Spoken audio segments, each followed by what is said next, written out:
অশিক্ষিত ছেলেটাকে বিয়ে করবি? লজ্জা নেই তোর? না, আমার কোনো লজ্জা শরম নেই। আমি ওই অশিক্ষিত ছেলেটাকেই বিয়ে করব। আরে তুই একজন ডাক্তার, তোর সঙ্গে ওর কোনোভাবেই যায় না, আকাশ পাতাল পার্থক্য। আচ্ছা মা বাবা, তোমাদের একটা কথা বলি। হ্যাঁ বল। আমি যখন ডাক্তারি পড়ার জন্য তোমাদের কাছে টাকা চেয়েছিলাম, তোমরা কি দিতে পেরেছিলে? আমি যখন বই কেনার জন্য টাকা চেয়েছি, তখন কি দিয়েছো?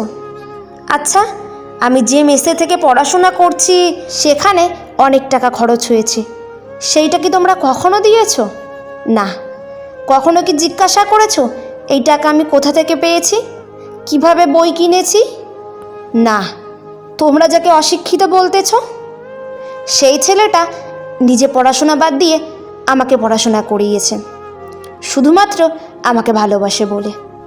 জানো, সে তার পরিবারের সঙ্গে অনেক ঝগড়া করেছে শুধু আমার জন্যে।